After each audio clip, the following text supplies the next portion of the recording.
कल हम लोग ने वाटर पोल्यूशन पे डिस्कस कर रहे थे। आखिर जल प्रदूषण के क्या कारण हैं और कैसे जल प्रदूषित हुआ, इसके बारे में हम लोगों ने कुछ पॉइंट डिस्कस किया था। और आज हम लोग अगला स्लाइड, जो नेक्स्ट स्लाइड, उसके बारे में हम लोग जानेंगे कि क्या है नेक्स्ट स्लाइड। कल हम लोगों ने कहाँ तक पढ़ा था? सम फैक्ट्स अबाउट वाटर, यानी वाटर से रिलेटेड कुछ फैक्ट वगैरह थे जिसको हम लोगों ने कल डिस्कस किया था। अब जो हमारा नेक्स्ट टॉपिक है, क्या है?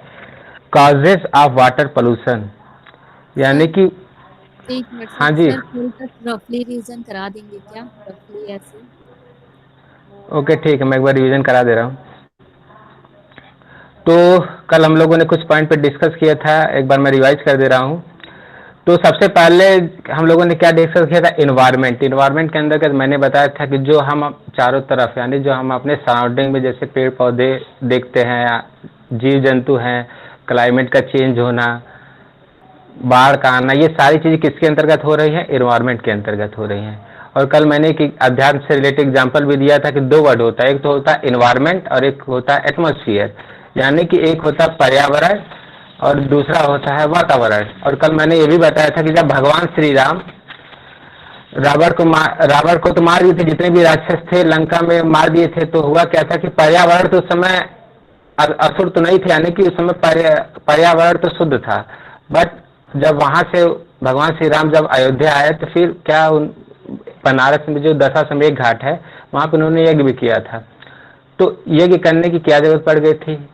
असुर तो वैसे भी मर गए थे, तो यज्ञ करने के लिए इसलिए जरूरत पड़ गई थी कि उस समय जो है असुर तो मर गए थे लेकिन असुरता नहीं मरी थी। यानी कि जब वातावरण की बात करेंगे तो वहाँ आध्यात्मिक तरीके से देखा जाए तो उसका मतलब क्या था? असुरता को खत्म करने के लिए जो है उन्होंने यज्ञ किया था। तो इन्वायरमेंट हम लोगों ने डिस्कस किया था। इकोलॉजी के बारे में मैंने बताया था कि एक ऑर्गेनिज्म दूसरे ऑर्गेनिज्म से कैसे एक दूसरे से जुड़े हुए हैं सभी लोग। जैसे मैंने एग्जांपल दिया था कि हम लोग ऑक्सीजन लेते हैं, कार्बन डाइऑक्साइड छोड़ते हैं। तो कार्बन डाइऑक्साइड जब हम रिलीज करते हैं तो होता क्या है कि वो कार्बन डाइऑक्साइड जो प्लांट लेते हैं और ऑक्सीजन वो रिलीज करते हैं, फिर वही ऑक्सीजन हम लेते हैं। यानी कि हम लोग एक दूसरे से कितना अटैच है, यानी ह्यूमन का रिलेशन जो है अदर ऑर्गेनिज्म के साथ, ये जो रिलेशनशिप की बात होती है, इसको हम लोग किसके अंतर्गत रखेंगे? इकोलॉजी के अंतर्गत। कोई कुछ बोलना चाह रहा है? हेलो, अनम्यूट कर म्यूट कर लीजिए जो भी अनम्यूट है। डिफरेंट, इसके बाद हम लोगों ने डिफरेंट इकोसिस्टम के बारे में पढ़ा था। तो मैंने बताया था इकोसिस्टम क्या होता है, कि जैसे मैंने इस समय एग्जांपल भी दिया था कि अगर आप किसी विश्वविद्यालय में जा रहे हैं या किसी कंपनी में जा रहे हैं तो वहाँ पे अलग अलग सिस्टम होता है। जैसे मान लीजिए अगर आप किसी भी यूनिवर्सिटी में जा रहे हैं तो अगर वहाँ पे ये सिस्टम बनाया गया है कि आपको 4 बजे उठना है तो आपको उठना है। तो वैसे ही यहाँ पे जो नेचर ने जितने भी प्राणियों को बनाया है, जो भी पेड़ पौधे, सबका एक सिस्टम होता है। यानी कि अगर जिसको लैंड पे रहना है तो वो लैंड पे रहेगा, या जिसको मैरीन यानी कि ओशियन में जिसको रहना है ओशियन में रहेगा। ऐसा नहीं है कि मछली को आप जमीन या लैंड पे ला के रख दिए और बोल दिए कि यहीं पे तुम रहो, और शेर को बोल दिए कि आप समुद्र में जाके रहो। तो ऐसा नहीं होता है। यानी इकोसिस्टम में हर एक जीव के लिए, हर एक पेड़ पौधे के लिए एक स्पेसिफिक रीजन डिसाइड किया गया है कि आप वहाँ पे रहेंगे।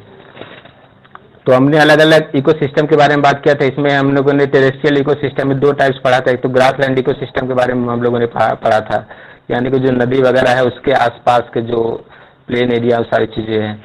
माउंटेन इकोसिस्टम, यानी कि जो माउंटेन वगैरह पे बहुत सारे पौधे वगैरह होते हैं, बहुत सारे जीव होते हैं जो माउंटेन वगैरह पे रहते हैं। वो हर जगह स्पेशली माउंटेन पे ही रहते हैं। अगर उन्हें प्लेन पे ला के रख दिया जाएगा तो प्लेन पे उन्हें प्रॉब्लम हो सकती है। तो कहने का मतलब ये है कि जितने भी जीव जंतु हैं या पेड़ पौधे हैं, सबका एक स्पेसिफिक एरिया डिसाइड किया गया नेचर के द्वारा है कि आपको यहीं पे रहना है। और इसमें हम लोगों ने डिस्कस किया था कि टेरेस्ट्रियल इकोसिस्टम के बारे में। यानी कि इसमें क्या होता है कि कोई भी पेड़ पौधा हो या जीव जंतु हो, अगर उसको ये मतलब उसके लिए अगर लैंड है तो लैंड पे रहेगा।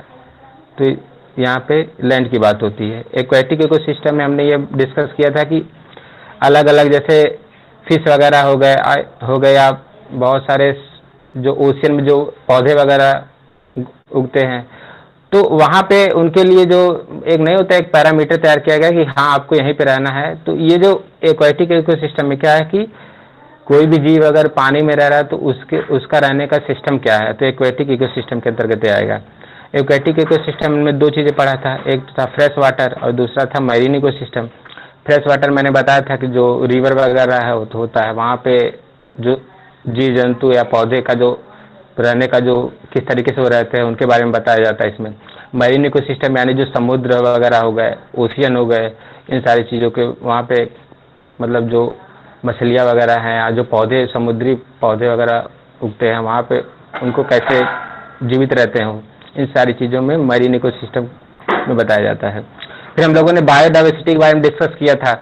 मैंने कल एग्जांपल भी दिया था कल्चरल डाइवर्सिटी, यानी अगर भारत में अलग अलग राज्य में जाएंगे तो अलग अलग राज्य की विशेषताएं होती है। जैसे मैंने कल एग्जांपल दिया था कि हमारे यूपी में क्या है, चावल दाल लिट्टी चोखा यहाँ पे फेमस है।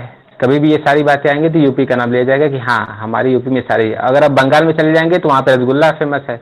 तो अलग अलग जगह के लिए अलग अलग वैरायटी वगैरह है। तो इसी तरह से जब हम इन्वायरमेंट वगैरह पढ़ रहे हैं तो बहुत सारे पेड़ पौधे हैं जो मतलब मान लीजिए कि हमारे यहाँ जैसे आम वगैरह के पौधे लगते हैं या अनार वगैरह का रहता है। तो हमारे यहाँ जैसे सेब वगैरह की खेती हो नहीं सकती, उसके लिए स्पेशल होता है, कश्मीर वगैरह होता है। यानी कि जो वैरायटीज ऑफ ट्रीज होते हैं या जानवर वगैरह होते हैं, तो इनका जो वैरायटी का हम स्टडी करते हैं कि ये अलग अलग प्रकार के हैं, कहाँ पे कौन रहता है, ये सारी चीज़ों के बारे में बायोडाइवर्सिटी के अंतर्गत आएगा। जैविक विभिन्नता जिसका हिंदी होता है। फिर हम लोगों ने food chain and food web के बारे में बताया था। मैंने बताया था कि फूड चेन में क्या होता है कि जब एनर्जी का पासेस करती है एक ऑर्गेनिज्म से दूसरे ऑर्गेनिज्म, यानी कि जैसे मैंने कल एग्जांपल भी दिया था कि अगर मेढक है कोई जीव को खाता है तो मेढक ने कोई जीव को खाया तो उसे एनर्जी मिला। फिर जो सांप जब मेढक को खाता है तो फिर एनर्जी का ट्रांसफॉर्मेशन हुआ। यानी कि जब एक ऑर्गेनिज्म से दूसरे ऑर्गेनिज्म में जब एनर्जी का ट्रांसफॉर्मेशन होता है तो हम उसको बोलते हैं फूड चेन। और कल मैंने ये भी बताया था कि फूड वेब में क्या होता है कि यही जब मतलब जो ट्रांसफॉर्मेशन ऑफ एनर्जी, या हम अदर लैंग्वेज बोल रहे हैं कि energy passes from one organism to another organism, यानी कि जब एनर्जी एक जीव से दूसरे जीव के अंदर जाती है तो ये तो हो गया फूड चेन। और इसी का विस्तृत रूप, यानी इसी को अगर हम थोड़ा ब्रॉडली तरीके से अगर स्टडी करते हैं तो फूड वेब हो जाता है। यानी कि हम ऐसे भी समझ सकते हैं कि फूड वेब जो है बाप होता है और फूड चेन जो है उसका बेटा होता है। ये सिंपल लाइन में याद रखिएगा। अब फूड चेन के अंतर्गत तीन चीज़ें हम लोगों ने पढ़ा था, प्रोड्यूसर क्या होता है, कंज्यूमर क्या होता है, डिकम्पोजर क्या होता है। तो प्रोड्यूसर सबसे पहले हम लोगों ने डिस्कस किया था कि प्रोड्यूसर क्या है, जो अपना भोजन स्वयं से बनाए। जैसे कि ग्रीन प्लांट हो गए, सूर्य के प्रकाश से जो अपना भोजन स्वयं बनाते हैं। तो प्रोड्यूसर में मैनुअली एग्जाम में क्वेश्चन कैसे बनते हैं कि आपको जो है ग्रीन प्लांट जो है लिख देगा, क्वेश्चन में पूछा कि ग्रीन प्लांट क्या है तो तीन या चार ऑप्शन दे देगा, तो उसमें प्रोड्यूसर भी रहेगा। तो आपके माइंड में रखना है कि प्रोड्यूसर कौन होता है, ग्रीन प्लांट होता है। प्रोड्यूसर वह है जो अपना भोजन स्वयं से बनाए। Producer are those who make their food itself. फिर हम लोगों ने बात किया था कंज्यूमर। कंज्यूमर पे हम लोगों ने डिस्कस किया था कि जैसे जो शेर वगैरह होते हैं वो हंटिंग वगैरह का काम करते हैं, दूसरे जीव को मार कर जो अपना भोजन, क्योंकि अगर शेर है अगर वो चाहे, अगर उसकी इच्छा है कि मुझे शिकार करना है, मैं बैठे बैठे आ जाए तो ऐसा तो होता नहीं है, उसे मेहनत करना पड़ता है। तो उसे भी तो जितने भी प्राणी हैं सबको एनर्जी की ज़रूरत पड़ती है जीवित रहने के लिए। अब शेर को भी एनर्जी की ज़रूरत है, रहेगी पड़ेगी जीवित रहने के लिए। तो शेर जो क्या करता है कि जो शिकार वगैरह अपना करता है वहाँ से उसे एनर्जी मिलती है। यानी कोई भी जीव, कोई भी जो है जानवर जो शिकार करके अपना भोजन प्राप्त करते हैं उसको हम बोलते हैं कंज्यूमर। फिर हम लोगों ने पढ़ा था 3 टाइप्स ऑफ कंज्यूमर। कंज्यूमर 3 प्रकार के होते हैं। सबसे पहला है हर्बीवोर, दूसरा कार्निवोर, तीसरा है ओमनिवोरस। तो हर्बीवोरस में हम लोगों ने क्या पढ़ा था कि ऐसे एनिमल जो प्लांट को खाते हैं, उसमें क्या था, ग्रासोफर था, रेबिस था, स्क्वेरल एंड गिलहरी था, डियर था, पंडा था, यानी एक प्रकार का भालू पंडा जो होता है। तो ये हर्बीवोरस है जो कि क्या है, प्लांट को खा के जीवित रहते हैं। फिर हम लोगों ने क्या पढ़ा था, कार्निवोरस। कार्निवोरस क्या होता है, animal who only eat other animal, यानी जो अदर एनिमल को खा के अपना, जो शिकार करके अपना भोजन प्राप्त करते हैं उसको हम बोलते हैं कार्निवोरस। इसमें एग्जाम्पल भी दिया है टाइगर, लायन और हॉक्स हो गया, वुल्स हो गया, कूजर्स हो गया, ये सारी चीज़ें, यानी कूजर्स यानी तेंदुआ। फिर हम लोगों ने पढ़ा था ओमनीवोरस क्या होता है, animal who eat both plants and animal, यानी कि ऐसा एनिमल जो प्लांट्स और एनिमल दोनों को खाता हो। जैसे कि आदमी है, आदमी मांसाहारी भी होता है, शाकाहारी भी होता है। भालू को भी देख लीजिए, मांसाहारी शाकाहारी दोनों, इसलिए दोनों को ओमनीवोरस में रखा गया है। फिर हम लोगों ने पढ़ा था डीकम्पोजर। तो मैंने कल आप सभी लोग को डिस्कस भी किया था कि कोई पेड़ पौधा या जीव जंतु जब मर जाता है तो फिर होता क्या है कि एक समय के बाद डिकम्पोजिशन प्रोसेस स्टार्ट होता है, यानी कि उसके जो सड़ने का प्रोसेस, या सड़ने यानी कि इन द सेंस बोले कि वो सड़ कर जो फिर जो खाद बन जाता है। तो जो सड़ने का प्रोसेस यानी डीकम्पोजिशन प्रोसेस जो होता है, यानी कि जो उसको सड़ने का प्रोसेस होता है किसके द्वारा होता है, बैक्टीरिया फंगी द्वारा होता है। और उससे क्या होता है कि जब वो खाद बन जाता है फिर वो क्या होता है, खेतों में काम आता है, प्लांट के भी काम आने लगता है। तो डीकम्पोजर हो गया, यानी बैक्टीरिया और फंगी। भैया वो हम जो गेंद वगैरह जो आते हैं वो किस में आएंगे फिर, क्योंकि वो तो किसमें, हमारे गेंद वगैरह जो होते हैं ये तो सड़े गली देखिए चीजों को ही खाते हैं, जो मर जाती हैं चीजें उन्हीं को। ये किसके अंदर आएंगे फिर? गिद्ध वगैरह जो है, हाँ भैया, देखिए गिद्ध क्योंकि मरे वगैरह हुए जो है, जानवर को खाते हैं ना। हाँ देखिए मरे हुए तो खाते हैं बट मांसाहारी के अंतर्गत तो आता है ना, वो भी तो मांसाहारी है। अब जैसे आदमी खाता, आदमी जैसे ये है कि आदमी भी तो मतलब बना हुआ है कोई खाता है ना, तो उससे बात नहीं, मरे हुए अगर कोई उसकी बात कर रहे हैं तो किस में आएगा, कार्निवोरस के अंतर्गत। ठीक है, हेलो। जी भैया, हाँ जी भैया। हाँ, उसमें जी जी के मतलब मरा हुआ खाने का मतलब ये है कि उसमें कार्निवोरस के ही अंतर्गत आ रहा है, यानी जो दूसरे को मारकर, शेर भी है दूसरे को मारकर ही खाता है। ठीक है, कंसेप्ट समझ में आया? जी भैया। ओके। फिर हम लोगों ने टाइप्स ऑफ फूड चेन पढ़ा था कि एक्वेटिक में, एक्वेटिक होता है यानी कि जो हम लोग देखते हैं कि एनर्जी, मतलब जैसे जो बड़ी बड़ी मछलियाँ होती हैं ओशियन में या सी में, तो वो अपने भोजन को कैसे प्राप्त करती हैं, छोटे छोटे जो है जो मछलियाँ उनको खाती हैं, फिर उनके द्वारा दूसरे एनर्जी ट्रांसफॉर्मेशन होता है। यानी कि एक्वेटिक फूड चेन में क्या होता है कि जो समुद्र के अंदर जो एनर्जी का ट्रांसफॉर्मेशन होता है, यानी समुद्र के अंदर छोटी मछलियों ने कोई पौधा खाया फिर उनको बड़ी मछली ने खाया, तो ऐसे एनर्जी का ट्रांसफॉर्मेशन जब समुद्र के अंदर होता है उसको बोलते हैं एक्वेटिक। टेरेस्ट्रियल की बात करें, यानी कि जो लैंड वगैरह पे होता है, जैसे हम लोग शेर वगैरह का एग्जांपल देते हैं, सारी प्रोसेस लैंड के अंतर्गत हो रही है, जो हमें दिखती भी है कि अब जो शेर जो है बेटर को खा गया, फिर शेर को जो है नेवला ने मार दिया, तो ऐसे ये प्रोसेस चलता है एनर्जी का ट्रांसफॉर्मेशन।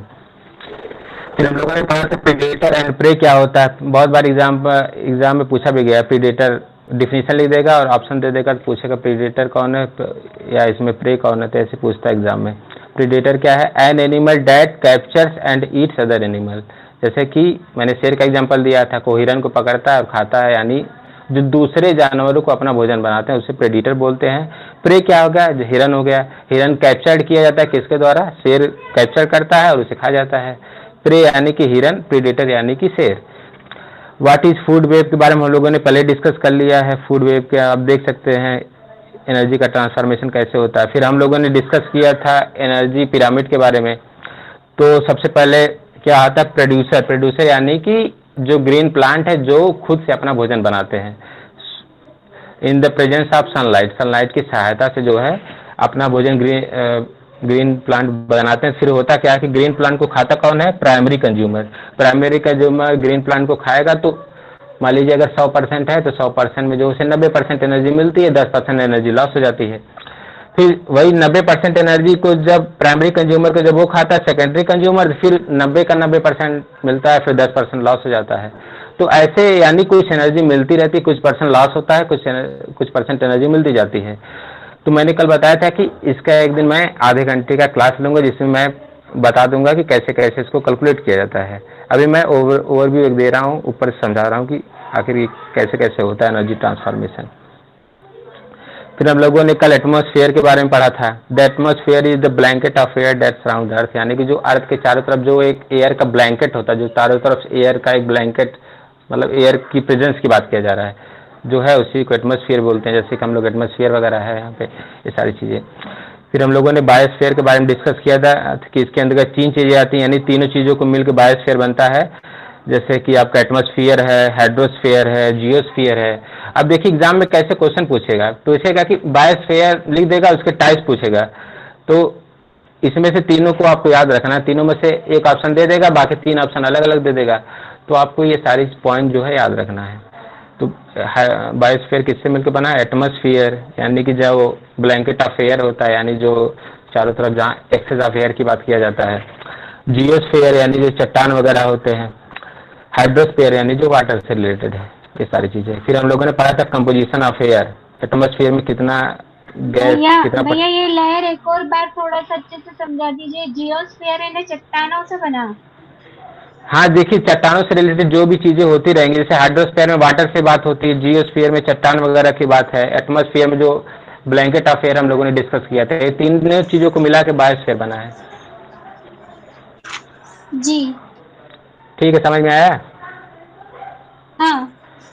ओके। अब नेक्स्ट हम लोगों ने पढ़ा था कंपोजिशन ऑफ एयर, यानी कि जो एयर में कंपोजिशन में क्या क्या, कितने परसेंट गैसों का गैस है, मतलब यहाँ पे। तो नाइट्रोजन 78% होता है एटमॉस्फेयर की बात, oxygen 21%, other gases 1%।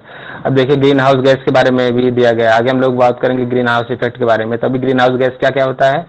Carbon dioxide, water vapour, methane, etc, ये सारी चीजें हैं। अब यहाँ पे अदर गैसेज में देखिए कार्बन डाइऑक्साइड भी होता है, नियॉन का भी दिया है इतना परसेंट, हीलियम का दिया। तो अदर गैस में आप इसको एक बार रीड कर लीजिएगा, ये ज़्यादा इंपॉर्टेंट नहीं, इसको एक बार आप रीड कर लीजिएगा। जो जो इंपॉर्टेंट है मैं बताता चलूंगा कि एग्जाम में कैसे क्वेश्चन पूछा गया है।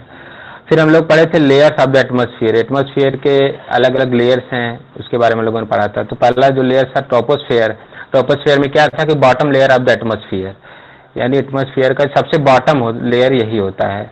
इसका रेंज कितना होता है? 11 किलोमीटर इसका रेंज होता है। Temperature decrease with altitude, altitude यानी कि हाइट, जैसे हम हाइट पे बढ़ेंगे तो टेम्परेचर क्या होगा? डिक्रीज करने लगेगा। वेयर वेदर कंडीशन हैपन, यानी कि जो बारिश वगैरह होता है इसी लेयर के द्वारा होता है, इसी लेयर में होता है, ट्रोपोस्फेयर में। और फिर नेक्स्ट पॉइंट है विथ वर्टिकल एयर करंट, यानी इस लेयर में जो हवाएं चलती है वर्टिकली चलती हैं, और इसमें 75% एयर होता है। और गैस कौन कौन सी होती है? Nitrogen and oxygen. N2 यानी नाइट्रोजन मॉलिक्यूल, O2 यानी ऑक्सीजन मॉलिक्यूल। नेक्स्ट पॉइंट हम लोगों ने पढ़ा था स्ट्रेटोस्फेयर, ये क्या होता है? सेकेंड लेयर ऑफ एटमॉस्फेयर होता है, और इसका रेंज कितना होता है? 50 किलोमीटर। और ये इसमें हवाएं कैसे चलती? हॉरिजेंटली एयर फ्लो करता है, और इसमें टेम्परेचर इंक्रीज विथ एल्टीट्यूड, यानी जैसे जैसे आप हाइट पर बढ़ते चलेंगे क्या होगा? टेम्परेचर जो है इंक्रीज करेगा। Contains the ozone layer in the upper region, ये पॉइंट बहुत इंपॉर्टेंट, इसको याद रखिएगा कि एग्जाम में मोस्टली बहुत सारे सैंपल पेपर मैंने देखा भी पूछा गया है कि ओजोन लेयर किस सरफेस पे पाया जाता है, किस लेयर, एटमॉस्फेयर के किस लेयर पे। तो आपको याद रखना क्या है? स्ट्रेटोस्फेयर। और नेक्स्ट पॉइंट है where most jet plane travel through, यानी जो जहाज वगैरह है यहाँ पर ट्रेवल करती है इसी लेयर पे। कंटेंस अबाउट 24% एयर रहता है यहाँ पे। मेसोस्फेयर की बात करें, थर्ड लेयर एटमॉस्फेयर का थर्ड लेयर होता है, इसका रेंज होता है 80 किलोमीटर। और टेम्परेचर डिक्रीज विथ एल्टीट्यूड, यानी इस लेयर में आप अगर हाइट पे जाएंगे, जितना हाइट पे चढ़ते चले जाएंगे क्या होगा? टेम्परेचर डिक्रीज होता चला जाएगा। और इसमें मेन पॉइंट ये याद रखना है, देखिए मैं आपको कीवर्ड्स बताता चल रहा हूँ, और प्रयास ये करिए कि नोट्स वगैरह में लिखते चलिएगा, क्योंकि कीवर्ड्स वगैरह एक बार जो इंपॉर्टेंट चीजें हैं उसको माइंड में रखिएगा। बाकी जो स्लाइड वगैरह से आप एक बार पढ़ेंगे तो चीजें आसान हो जाएंगी। साथ में प्रयास किया कीजिए कि नोट्स वगैरह कॉपी पेन लेके साथ में बैठा करिए। इससे ये रहेगा कि माइंड को ये सिग्नल मिलेगा कि मैं सीखा हूँ आज कुछ। आपने 1 घंटे में क्या सीखा, अगर आप लिखते चले जाएंगे तो एक आत्मविश्वास बढ़ता है। और इसको जो क्या बोलते हैं? कोल्डेस्ट लेयर बोलते हैं।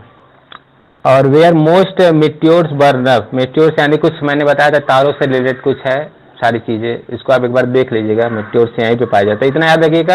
एग्जाम में पूछा भी है कि जो मेट्योर्स होते हैं कहाँ पे, तो किस लेयर में होते हैं? तो किस पे होता है? मेसोस्फेयर में होता है। फिर हम लोगों ने बात किया था थर्मोस्फेयर। थर्मोस्फेयर में क्या है? The fourth layer of the atmosphere, fourth layer होता है, इसका रेंज कितना है? 1000 किलोमीटर। और हॉटेस्ट लेयर, इसको लिख लीजिएगा कॉपी में, जो नोट्स में हॉटेस्ट लेयर होता है। हॉटेस्ट लेयर क्यों कहा जाता है इसे? ड्यू टू आयन, आयन के कारण। कौन से आयन है?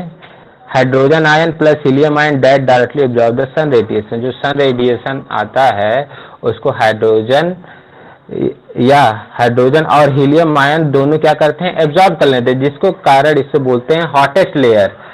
ये पॉइंट लिख लीजिएगा, hottest layer. Temperature increases with altitude, जैसे से आप हाइट पे बढ़ जाएंगे, ऊपर जाएंगे, टेम्परेचर इंक्रीज करेगा। Where radio waves are reflected, देखिए ये भी पॉइंट बहुत इंपॉर्टेंट है कि पूछेगा रेडियो वेव्स जो है कहाँ पे, किस लेयर में होता है, तो ये कहाँ पे होता है, थर्मोस्फेयर। तो मैं आप सभी लोगों से रिक्वेस्ट करूंगा कि जो भी चीज़ें रहें आप साथ में नोट डाउन करते चलिए। इससे क्या होगा कि मैं 1 या 2 दिन बाद, वैसे तो मैं पीपीटी भेज ही दूंगा, तो इससे क्या रहेगा कि हमें कॉन्फिडेंस, एक आत्मविश्वास मिलता है। जैसे मैं एक सिंपल से एग्जांपल दूं, आज मेरी यूनिवर्सिटी में जो भी चीज़ें कराई जाती है मैं नोट डाउन करता चल रहा हूँ। इससे हुआ क्या कि अभी तक जितना सारी चीज़ें पढ़ाई गई हैं सब एक तैयार हो चुका है, बहुत ज़्यादा अनावश्यक प्रेशर नहीं बढ़ता है। तो आप साथ में जो है लिखते चला करिए जो इम्पोर्टेंट पॉइंट है। नेक्स्ट हम लोगों ने डिस्कस किया था, हाँ जी पूछना था जी, जो आपने पढ़ाया ना स्ट्रेटोस्फेयर, उसमें जेट प्लान्स, तो मैंने पढ़ा है कि जो हमारी ट्रोपोस्फेयर होती है उसमें जेट प्लान्स उड़ती है। तो ट्रोपोस्फेयर में आपने पढ़ा था? जी ट्रोपोस्फेयर पढ़ा है। ठीक है, तो एक बार फिर भी मैं चेक करके फिर कंफर्म कर दूंगा। मैंने देखा था तो ये दिया था, फिर एक बार कोई नहीं, मैं कंफर्म कर दूंगा, ठीक है। हाँ ओके।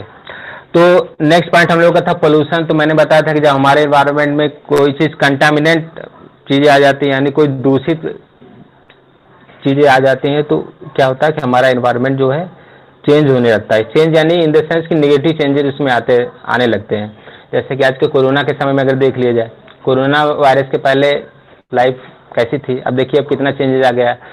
2 साल पहले का अगर आप लोग लाइफ को उठा के देखें तो लोग भागने के चक्कर में पड़े थे, कैसे ज़्यादा भौतिकतावादी को जो कैसे ज़्यादा जो है रख लिया जाए भौतिकतावादी के पीछे। आज के समय में क्या है कि एक चीज़, कोरोना वायरस जब से आया तब से बहुत सारे चेंजेस लेके आए। अब आदमी को जो है इम्यूनिटी की बात सूझने लगी है। पहले तो इम्यूनिटी के बारे में लोगों से बोलने से लोग हंसते थे, मजाक उड़ाते थे कि ये क्या बोल रहा है। बट आज के समय में क्या है कि अब इम्यूनिटी जो है सबसे पहला प्रायोरिटी बन गया। कहीं किसी से भी पूछोगे तो इम्यूनिटी का नाम जरूर लेगा। तो ये सारी चीज़ें हैं। और लोगों का योग की तरफ रुझान बढ़ा है, आयुर्वेद की तरफ रुझान बढ़ा है।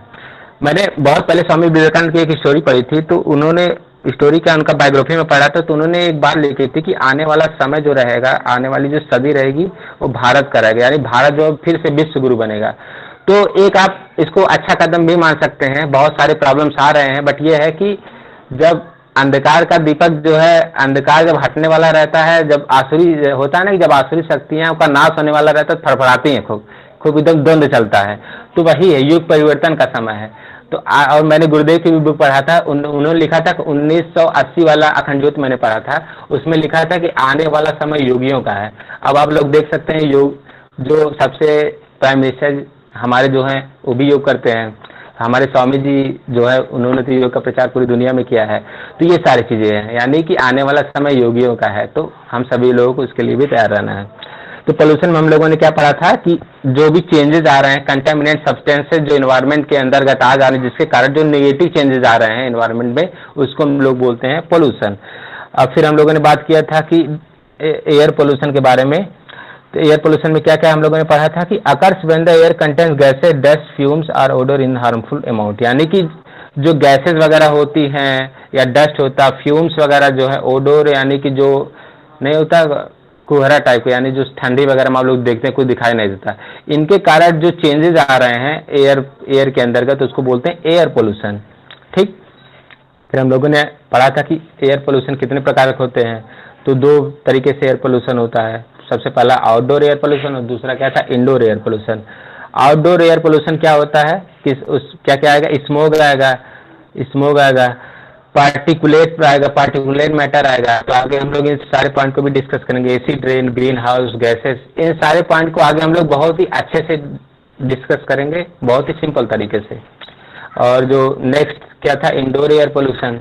जैसे नहीं होता है कि कोई आपने मूवी देखा, उसमें जो है हीरो जो है अपना सिगरेट वगैरह पी रहा है, तो अब आप भी लगे सिगरेट पीने, हीरोपंती दिखाने। तो इससे होता क्या है कि आपका फेफड़ा तो खराब होता ही है, और दूसरा ये है कि इंडोर एयर पोल्यूशन भी क्रिएट हो जाता है। इनसे हमें बचना है। फिर हम लोगों ने पढ़ा था कि काजेस क्या कारण हो सकते हैं, यानी कि एयर पोल्यूशन जो आ रहा है उसके क्या कारण है। तो 2 चीज़ इसमें, एक तो नेचुरल सोर्सेस के कारण भी है, एक जो है प्राकृतिक स्रोत भी है पोल्यूशन, एयर पोल्यूशन आने का।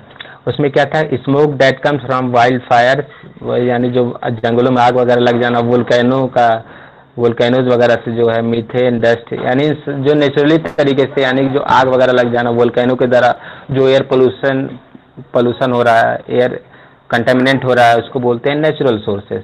ह्यूमन सोर्सेज के अंतर्गत क्या आता है, जैसे पावर प्लांट वगैरह हो गया, ऑटोमोबाइल्स वगैरह हो गया। आप दुकान वगैरह भी जाते होंगे, देखते होंगे कि वहाँ पे जो गाड़ियाँ वगैरह बनाई जाती हैं उसमें बहुत सारे धुएं वगैरह निकलते, तो उससे भी पोल्यूशन वगैरह क्रिएट हो रहा है। तो ये सारी चीज़ें, और बर्निंग हो गया इसमें, बर्निंग यानी कि आप कोई चीज़ अगर बर्न कर रहे हैं, मतलब कोई प्लास्टिक वगैरह जला रहे हैं, तो ये सारी चीज़ें जो है ह्यूमन एक्टिविटी के कारण हो रहा है, इसलिए जो है ये भी एयर पोल्यूशन के अंतर्गत आएगा। फिर हम लोगों ने पढ़ा था कि जब एयर पोल्यूटेंट होता है तो उसमें क्या क्या कौन कौन सी गैसेज जो है प्रभावित होती है उसमें।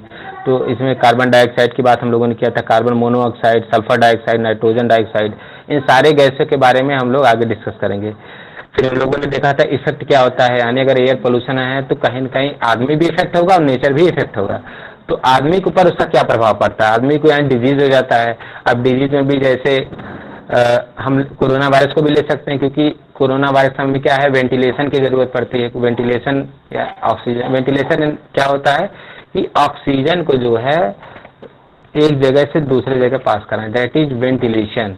और एक इसी में वर्ड आता है मिनट वेंटिलेशन। मिनट वेंटिलेशन का मतलब क्या होता है कि एक मिनट में कितना ऑक्सीजन एक जगह से दूसरी जगह पास हुआ, that is called minute ventilation. तो यानी कि आज के समय में जो वेंटिलेशन वगैरह, जो हम लोग ऑक्सीजन सिलेंडर की बात कर रहे हैं, ये सारी चीजें किसके अंतर्गत आ, ये भी एक प्रकार का ह्यूमन इफेक्ट के ऊपर, यानी ह्यूमन इससे प्रभावित हो रहा है। और एयर पोल्यूशन में जैसे और भी बहुत सारी रिस्पायरेटरी प्रॉब्लम आ गए, इसमें आपका दमा वगैरह हो गया, ये सारी चीजें।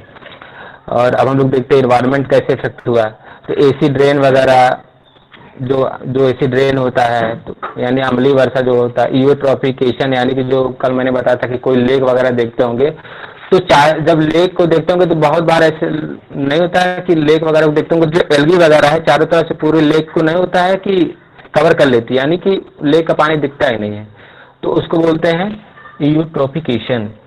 हेज के बारे में हम लोगों ने डिस्कस किया, जिसके अंदर क्या क्या आता है, मिस्ट आता है, फॉग आता है। फॉग क्या होता है, जो ठंडी में वगैरह कोहरा वगैरह देखते हैं, फॉग हो गया। मिस्ट क्या हो गया कि आप लोग जब देखते होंगे, जब ठंडी में चलते होंगे तो जैसे ही थोड़ी देर बाद आप लोग ऑब्जर्व किए होंगे तो आपके जो है जो स्वेटर वगैरह पहनते होंगे उस पर सफ़ेद सफ़ेद जो है, मतलब एक वाटर ड्रॉपलेट्स आते हैं, उसको बोलते हैं मिस्ट। ये सारी चीज़ें। वाइल्ड लाइफ हो गया, वन्य जीव इससे प्रभावित हुए। ओजोन का डिप्लीशन होता है, क्रॉप एंड फॉरेस्ट डैमेज होता है, ग्लोबल क्लाइमेट चेंज होता है। ये सारे पॉइंट को आगे हम लोग विस्तृत रूप से चर्चा करेंगे। फिर हम लोगों ने पढ़ा था वाटर पोल्यूशन। वाटर पोल्यूशन यानी कि जो पानी के अंदर, वाटर पोल्यूशन का अगर सिंपल सा मतलब समझा जाए, एक नॉर्मल तरीके से समझा जाए, प्रैक्टिकल तरीके से समझा, तो इसका मतलब क्या है कि पानी के अंदर जो न्यूट्रिएंट की कमी आ जाना, पानी के अंदर कोई कंटामिनेंट सब्सटेंस गया, कोई दूषित चीज गई और उसको दूषित कर दिया। यानी कि पानी का जो पानी के अंदर जो भी न्यूट्रिएंट होते हैं उनका रेशियो कम हो जाना, दैट इज वाटर पोल्यूशन। अगर एक सिंपल तरीके से एक अच्छा डेफिनेशन अगर समझने का प्रयास किया जाए, जैसे होता है इसमें ये भी है ना कि हम लोग नहाते हैं, उस शरीर को साफ करने के लिए नहाते हैं, उसमें क्या होता है कि नहाने से बहुत सारे न्यूट्रिएंट वगैरह मिलते हैं। इसके बारे में आप लोग और स्टडी कर सकते हैं। नहाने का उद्देश्य शरीर की सफाई नहीं है, बहुत सारे न्यूट्रिएंट भी उससे मिलते हैं पानी से, ये सारी चीजें। तो हम लोगों ने नेक्स्ट पढ़ा था टाइप्स ऑफ वाटर पोल्यूशन। तो सरफेस वाटर पोल्यूशन हम लोगों ने डिस्कस किया था, ग्राउंड वाटर पोल्यूशन। तो हम लोगों ने इसमें पढ़ा था सरफेस वाटर पोल्यूशन क्या होता है कि आप लोग देखते होंगे कि बहुत सारे शहरों में जो है, कोई बहुत पहले बड़ी नदी थी, आजकल आप देखते होंगे कि उसके दोनों साइड में जो है बहुत सारे कूड़ा कचरा वगैरह है, एक नदी जो है नाले की तरह हो गई है, आप जैसे पिक्चर में देख भी सकते हैं। तो उसको बोलते हैं surface water pollution. Ground water pollution क्या होता है कि जो ग्राउंड के अंदर जो वाटर पोल्यूट हो जाता है उसको बोलते हैं ग्राउंड वाटर पोल्यूशन, सब सिंपल तरीके से। फिर यहाँ पे सम फैक्ट्स अबाउट वाटर, तो यहाँ पे कुछ फैक्ट्स वगैरह दिए गए हैं, आप इसको रीड कर लीजिएगा। और आज हम लोग स्टार्ट करेंगे कॉजेस ऑफ वाटर पोल्यूशन, यानी कि वाटर पोल्यूशन का क्या कारण हो सकता है। तो सबसे पहला जो है इंडस्ट्रियल वेस्ट। जैसे कि आप सभी लोग जानते हैं कि अलग अलग शहरों में बहुत बड़ी बड़ी इंडस्ट्रियां हैं। अब वही बात है ना कि कल मैंने बताया था कि जितनी प्रॉब्लम की जड़ है सब आदमी ही है। अगर आदमी सही हो गया होता तो कोई भी प्रॉब्लम नहीं रहती।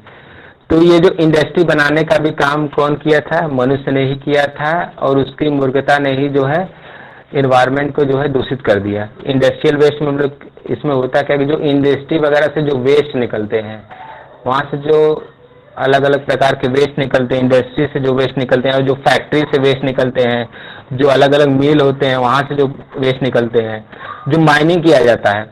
आप लोग डिस्कवरी में देखते होंगे कि एक प्रोग्राम आता है गोल्ड माइन के नाम से, उसमें आप लोग देखते होंगे कि जमीन के अंदर से जो है सोने को निकाला जाता है खोद के। यानी माइनिंग का मतलब क्या होता है कि कोई भी चीज नहीं होता, जमीन के अंदर से खोद के कोई चीज निकालना। गोल्ड माइन आप लोग देखते होंगे तो उसमें दिखाता है कि अलग अलग प्रकार की मशीनें हैं, उसके अंदर वहाँ से जो उसको खोद के जो है गोल्ड वगैरह सर्च किया जाता है। तो यानी कि इंडस्ट्री के द्वारा या फैक्ट्री के द्वारा जो भी पोल्यूशन हुआ है, वाटर पोल्यूशन, उसका इफेक्ट जो पड़ा है वाटर पे, उसको इंडस्ट्रियल वेस्ट के अंतर्गत रखेंगे।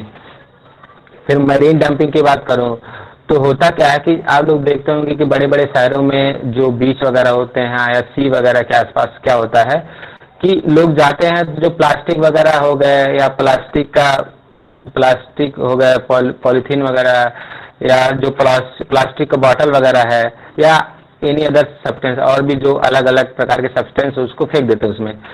तो होता क्या है, उसके कारण जो पोल्यूशन होता है उसको बोलते हैं मरीन डंपिंग। आप पिक्चर में देख सकते हैं प्लास्टिक वगैरह है इसमें।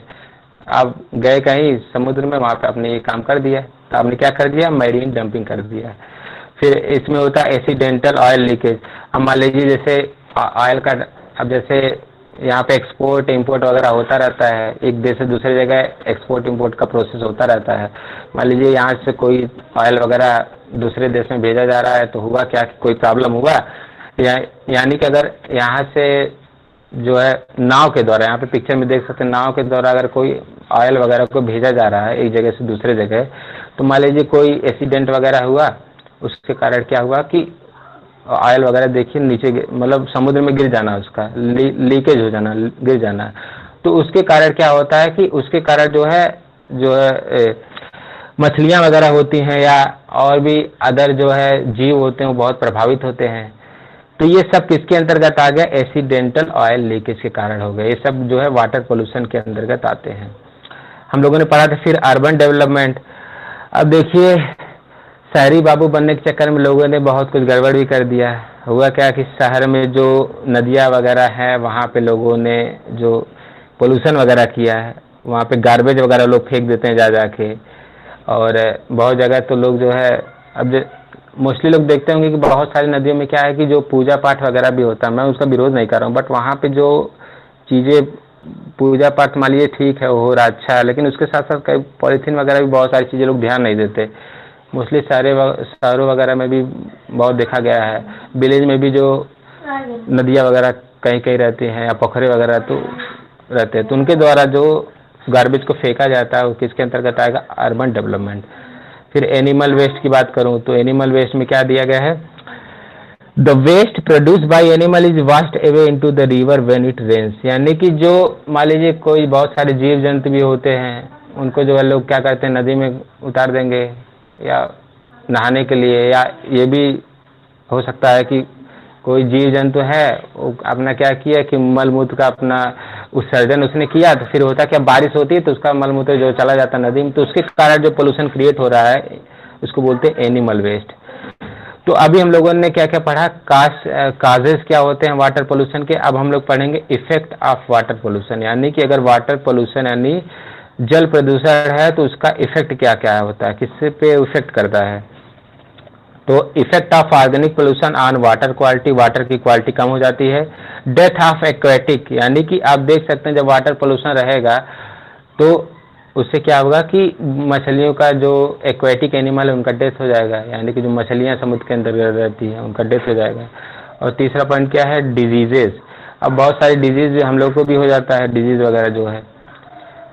और नेक्स्ट पॉइंट है डिस्ट्रक्शन ऑफ इकोसिस्टम। अभी बताइए इकोसिस्टम में क्या है कि सभी लोग एक दूसरे से जुड़े हुए हैं। इकोलॉजिकल बैलेंस की हम लोग बात करते हैं, तो इकोलॉजिकल बैलेंस में क्या होता है कि हर चीज जो है अपने जगह पे सही है। अगर शेर अगर जो है हिरन का शिकार कर रहा है वो भी सही है, नेचर के द्वारा बनाया गया, इसमें कोई गलत नहीं है।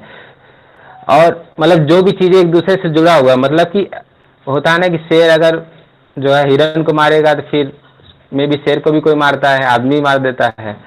तो यानी कि हर चीज़ जो बनाया गया है एक दूसरे से रिलेटेड बनाया गया है, इसमें कोई गलत नहीं है। अगर कोई भी चीज़ आदमी डिस्टर्ब करता है तो वो डायरेक्टली जो इकोसिस्टम पे प्रभावित होता है वो। तो यानी कि अगर ये वाटर पोल्यूशन जो है इकोसिस्टम को भी डिस्ट्रक्ट करता है। तो हम लोगों ने भी इफेक्ट के बारे में पढ़ा। अब हम लोग नेक्स्ट पॉइंट है प्रिवेंशन के बारे में पढ़ेंगे कि आखिर क्या क्या प्रिवेंशन हो सकते हैं वाटर पोल्यूशन को जो है कम करने के लिए, जो है क्या क्या प्रिवेंशन हो सकते हैं। तो पहला है सीवेज ट्रीटमेंट। सीवेज ट्रीटमेंट का मतलब क्या है, एक सिंपल से एग्जांपल एक समझा दे रहा हूँ। जैसे बहुत जगह आपने देखा होगा, मैं तो एक बार गया था देव संस्कृत विश्वविद्यालय, तो वहाँ पे मैंने देखा था कि जो वेस्ट पानी वगैरह होते हैं उनको जो है वो कहता ना, उसको अलग अलग प्रोसेस के थ्रू जो है उसको क्या जो वेस्ट पानी वगैरह होते हैं उसको ऐसा बना दिया जाता है कि मतलब नहीं होता कि यूज करने लायक हो जाता है, यानी नहाने लायक हो जाएगा। तो अलग अलग उसमें भी अलग अलग बैक्टीरिया वगैरह का यूज किया जाता है। तो यानी कि सीवेज ट्रीटमेंट में क्या है कि जो भी यानी कि जो गंदा पानी वगैरह है उसको कैसे रिसाइकिल करके, रिसाइकलिंग के प्रोसेस उसको कैसे अच्छा बना दिया जाए कि फिर से दोबारा यूज करने लायक हो जाए। तो सीवेज ट्रीटमेंट के अंतर्गत ये चीजें आएंगी।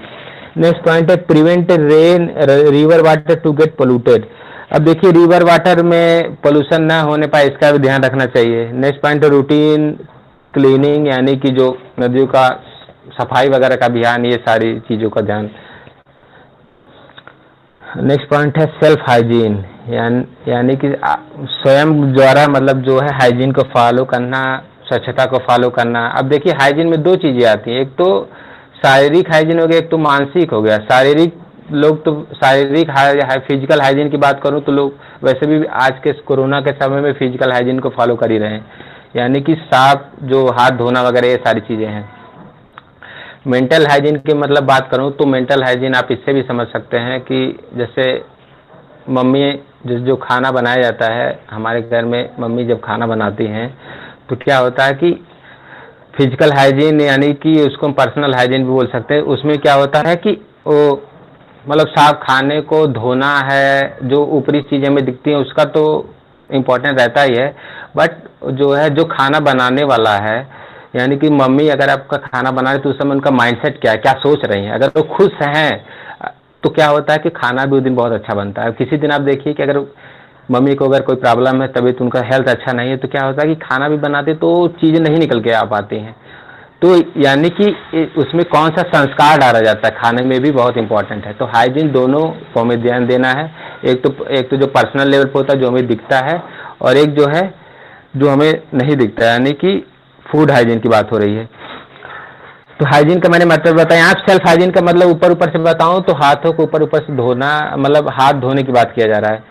फिर यहाँ पे दिया गया avoid boats that use harmful fuel, यानी कि जो बहुत सारे बोट वगैरह जो नदियों वगैरह में चलती हैं, आप लोग देखे होंगे कि बहुत से बोट जो है उसमें तो मान लीजिए फ्यूल वगैरह का यूज नहीं किया जाता है, बट बहुत सारे जब आप कहीं टूर वगैरह करने जाते होंगे तो रिवर वगैरह जो होती है या छोटे छोटे जो स्विमिंग टाइप की जगह बनाया जाता है वहाँ पे बोट वगैरह का किया जाता है। तो वहाँ पे वैसे मोस्टली तो फ्यूल वगैरह का यूज़ नहीं किया जाता, बट कुछ जगह पे क्या है कि जो बोट रहता है उसमें फ्यूल वगैरह उसमें का यूज़ किया जाता है। उसके कारण जो पोल्यूशन हो रहा है तो उसको भी रोकने से चीज़ें एयर पोल्यूशन वाटर पोल्यूशन जो अच्छा रहेगा। और नेक्स्ट पॉइंट आपका है keep the pond water clean and safe, यानी कि यहाँ पे देखिए जो हाथियों वगैरह को नहलाया जा रहा है उनको जो है नदी में नहलाया जाएगा, तो ये भी जो वाटर पोल्यूशन का कारण बनती हैं। जो हम लोगों का नेक्स्ट पॉइंट है, नेक्स्ट टॉपिक है वो क्या है, some preventive measures by governing body. अब फोन को लैंडस्केप में कर लीजिए, उससे रिकॉर्डिंग में ठीक आएगी स्क्रीन आपकी। ओह सॉरी, अभी ठीक है? जी बहुत बढ़िया, थैंक यू जी। Okay thank you. तो यहाँ पे देखिए नेक्स्ट टॉपिक क्या है, some preventive measures by governing body. अब देखिए आदमी ने जो करना था, जो प्रकृति के साथ दोहन उसने कर लिया। अब क्या है, अब उसको फिर से मैनेज करने के लिए फिर गवर्नमेंट यानी गवर्नमेंट की तरफ से क्या क्या एक्ट लाए गए उसके बारे में लोग इसमें डिस्कस करेंगे। तो the water act was enacted इन 1974, यानी कि वाटर एक्ट के कब लाया गया था, 1974, to provide for the prevention and control of water pollution. यानी कि वाटर को प्रिवेंट करने के लिए और जो मतलब वाटर पोल्यूशन इसको कंट्रोल करने के लिए जो है वाटर एक्ट लाया गया था। कब लाया गया था? 1974 में। इसको याद रखिएगा, एग्जाम में पूछता है। एक कुछ इंपॉर्टेंट पॉइंट है, आप इसको साथ में लिखते चलिए। और जो हमारा नेक्स्ट पॉइंट है वो क्या है? The United Nation General assembly, यानी जो इंटरनेशनल ऑर्गेनाइजेशन के लेवल पे क्या क्या मतलब जो निर्णय लिए गए हैं वाटर पोल्यूशन को रोकने के लिए, इसके बारे में यहाँ पे लिखा गया है। The United Nation General Assembly responded by designing 22 March 1993 as the first world water day. यानी यूनाइटेड नेशन जनरल असेंबली द्वारा जो है फर्स्ट वर्ल्ड वाटर डे कब मनाया गया था? 22 मार्च 1993। इसको याद रखिएगा कि फर्स्ट वर्ल्ड वाटर डे कब मनाया गया था? 22 मार्च 1993। और एक बात इसमें और भी है कि हम लोग वर्ल्ड वाटर डे मनाते हैं तो इसका मतलब क्या है? कि इसका मतलब ये नहीं है कि हम स्टेटस लगा दिए वो भी 24 घंटे के अंदर वैसे तो 24 घंटे के अंदर ही डिसअपियर हो जाता है वो, बट होता क्या है कि हम लोग 24 घंटे तो उतना तो हम लोग वेट कर ही नहीं सकते। तो हम लोग क्या करते हैं, 4 से 5 घंटे का स्टेटस लगा देंगे, हो जाता है वाटर डे, मना लेते हैं। तो वर्ल्ड वाटर डे मनाने का मतलब ये है कि जो वाटर पोल्यूशन जो बढ़ रहा है या पानी की जहाँ जहाँ कमी, उसके इम्पोर्टेंस को हम समझें, उस पर हम कुछ नहीं तो कुछ ना कुछ स्टेप तो ले ही सकते हैं, गवर्नमेंट का हेल्प कर सकते हैं, हम एक रिस्पॉन्सिबल सिटीजन की तरह वर्क कर सकते हैं। तो यानी कि वर्ल्ड वाटर डे मनाने का उद्देश्य क्या है कि वाटर की महत्ता, पानी की महत्ता को समझा जाए। और यहाँ पे लिखा गया वर्ल्ड वाटर डे कब मनाया जाता है, ये बहुत इंपॉर्टेंट है, इसको जरूर याद रखिएगा। वर्ल्ड वाटर डे कब मनाया जाता है? 22 मार्च 2013 को मनाया जाता है, वर्ल्ड वाटर मनाया गया। ठीक,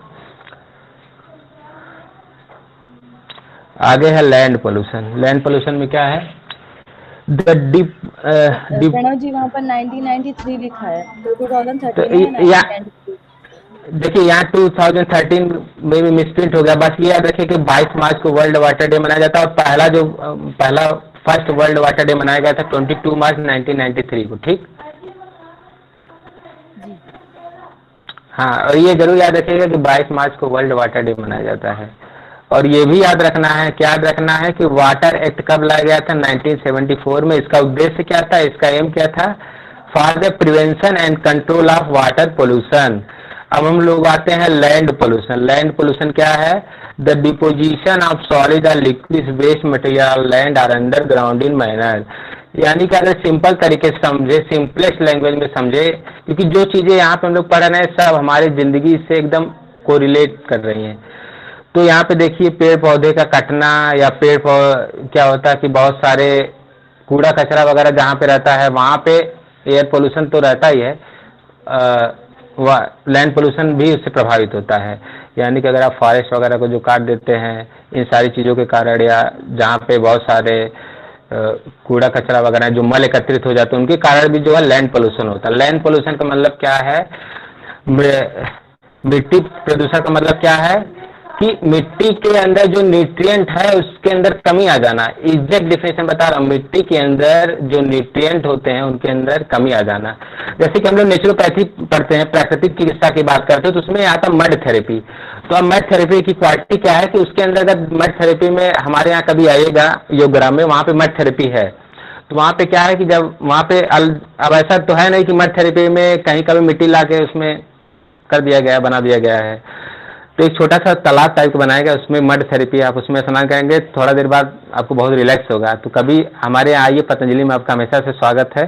तो वहाँ पे आप आएंगे तो मड थेरेपी मैं ये बताना चाह रहा हूँ कि मिट्टी के अंदर जो क्वालिटी होती है, यानी कि आप लोगों ने बहुत सारी बुक पढ़ी भी होगी, तो उसमें क्या बताया गया है कि मिट्टी के अंदर क्या होती है कि जो हमारे शरीर के अंदर जो भी विषाक्त पदार्थ है उसको खींच लेता है। तो वैसा है नहीं कि अब कि हर मिट्टी जो है, कहीं का भी मिट्टी आप ला के जो है मड थेरेपी करने लगेंगे तो फायदा होगा। यानी कि मिट्टी इतना प्रदूषित हो चुका है कि अब आपको जो है मड थेरेपी के लिए भी कौन सी मिट्टी लेना है, कौन सी बीमारी के लिए कौन सी मिट्टी का यूज किया जाए, इस बात का विशेष रूप से ध्यान रखना पड़ता है। जब हम मड थेरेपी पढ़ेंगे तो उसमें ये बात बताई जाती है कि कौन सा मिट्टी किस रोग के लिए जरूरी है, ये सारी चीज़ों का ध्यान दिया जाता है। तो सोचिए लैंड पोल्यूशन कारण क्या हुआ। पहले क्या था कि लैंड पोल्यूशन उतना था नहीं, तो लोग गांव पे लोग जो है तालाब वगैरह जैसे मैं अपने मम्मी से बहुत बार पूछता हूँ कि नहीं होता है कि वो बताते हैं कि पहले के लोग जो है तालाब वगैरह से जो मिट्टी वगैरह लाते थे, तो मिट्टी वगैरह लाते थे तो उसको जो है कूट कर यानी कि उसको छोटे छोटे करके जो है बालों में लगाते थे। तो इससे एक चीज मैं देखा था कि आज के समय लोगों का जो बाल पकना या झड़ना जो है बहुत जल्दी हो जा रहा है, मतलब बाल पकना तो कॉमन हो गया है। बट जो मैं पहले के लोगों की बात करूं, मम्मी के मैं एग्जांपल खुद मम्मी का ही ले रहा हूं, तो जो पहले इतना शैम्पू वगैरह लगाती नहीं थी, तो क्या है कि वो तालाब का मिट्टी वगैरह लगाती थी, तो उससे होता क्या था कि उनका बाल अभी जानते बहुत कम पका है, ये चीज़ है। यानी कि पहले के लोग जो न्यूट्रिएंट वगैरह की जो नहीं तो प्रॉपर मात्रा में उन्हें मिल जाता था मिट्टी के थ्रू। बट आज का लैंड पोल्यूशन है, इसके कारण क्या है कि वो चीज़ें हो नहीं पा रही हैं। अगर आज की मिट्टी आप लगा लेंगे तो पता चला जो बाल वो भी झड़ गया है। ये सारी चीज़ें हैं। अब इसके कारण क्या क्या हो सकते हैं, कॉजेस क्या हो सकते हैं? डिफॉरेस्टेशन, जैसे कि मैंने बताया सॉइल इरोजन वगैरह। अगर डिफॉरेस्टेशन हो गया, अगर आपने पेड़ को काट दिया तो फिर क्या होगा, क्योंकि पेड़ से जुड़े मिट्टियां भी तो एक दूसरे पेड़ से जुड़ी हुई, तो अगर आपने डिफॉरेस्टेशन किया तो सॉइल इरोजन यानी मृदा अपरदन का भी खतरा रहेगा। मृदा अपरदन यानी सॉइल का एक जगह से खिसक जाना अपने जगह से। एग्रीकल्चरल एंड माइनिंग एक्टिविटी, अब देखिए एग्रीकल्चर के कारण भी लैंड पोल्यूशन हुआ है। माइनिंग एक्टिविटी के बारे में मैंने एग्जांपल दिया था, गोल्ड माइन यानी जमीन को जो खोद के बहुत सारे जो अलग अलग जैसे गोल्ड वगैरह को निकाला जाता है, तो माइनिंग वगैरह होता है। ओवर क्राउडेड लैंडफिल का मतलब होता है कि लैंडफिल का मतलब ये है कि जो जमीन के अंदर नहीं होता कि कोई चीज़ को डग कर देना, मतलब उसमें गाड़ देना, मतलब जमीन के अंदर जो सारी चीज़ों को, कोई भी प्लास्टिक वगैरह जैसे आपने उसके अंदर खोद के उसके अंदर कर दिया तो सारी चीज़ें जो है लैंडफिल के अंदर आएंगी। और न्यूक्लियर वेस्टेज, ये भी एक कारण होता है। न्यूक्लियर जो जैसे जो टेस्टिंग वगैरह होती है मिसाइल वगैरह की, ये भी एक कारण है। और सीवेज ट्रीटमेंट के बारे में मैं आपको बता चुका हूँ, ये भी कारण है। देखिए सीवेज ट्रीटमेंट वाटर पोल्यूशन के लिए तो अच्छा है, बट लैंड वही चीज़ अगर लैंड की बात करेंगे, लैंड पोल्यूशन में तो वही चीज़ गड़बड़ हो रहा है, वो भी एक कारण है लैंड पोल्यूशन का। इंडस्ट्रियलाइजेशन की बात हो रही है, इंडस्ट्रियलाइजेशन जैसे कि आप जाने नहीं, चारों तरफ अलग अलग शहरों में बहुत सारी इंडस्ट्रियाँ वगैरह, उसके कारण जो वो भी एक कारण हो सकता है। आज का हम लोग का लास्ट टॉपिक है इफेक्ट, हम लोग पढ़ेंगे, फिर कुछ क्वेश्चन लेंगे, फिर आज की क्लास का एंड अप करेंगे। इसका इफेक्ट क्या है, इफेक्ट क्या पड़ा है, यानी लैंड पोल्यूशन जो उसका क्या क्या इफेक्ट पड़ा, किस पे इफेक्ट पड़ा है। तो उसका इफेक्ट पड़ा सॉयल पोल्यूशन, सॉयल जो पोल्यूट हो गया है, जैसा कि मैंने मड थेरेपी वाला एग्जांपल दिया है, उसका प्रभाव इन्वायरमेंटल इफेक्ट पे पड़ा है, इन्वायरमेंट। फिर थर्ड पॉइंट है इफेक्ट ऑन ह्यूमन हेल्थ, उसका प्रभाव किस पे पड़ा, ह्यूमन हेल्थ पे पड़ा है। ह्यूमन हेल्थ पे यानी बहुत सारी चीज़ें जो है नहीं होता है कि हमारे शरीर में पृथ्वी तत्व की कमी आ जाना, ये भी एक कारण है लैंड पोल्यूशन का।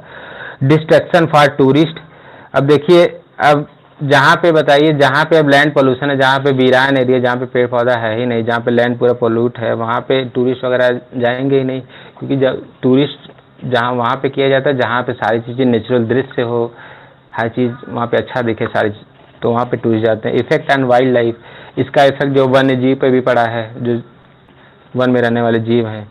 तो आज हम लोगों ने ये कुछ पॉइंट डिस्कस किया कि लैंड पोल्यूशन के बारे में हम लोगों ने पढ़ा, फिर वाटर के पोल्यूशन के क्या काजेज हो सकते हैं, प्रिवेंशन क्या हो सकते हैं। तो आज की क्लास मैं यहीं पे समाप्त कर रहा हूँ। आप सभी लोगों ने इतना धैर्यपूर्वक सुना, सभी लोगों को बहुत बहुत धन्यवाद। आप सभी लोगों को नमस्ते। अगर आपका कोई प्रश्न है तो आपका स्वागत है।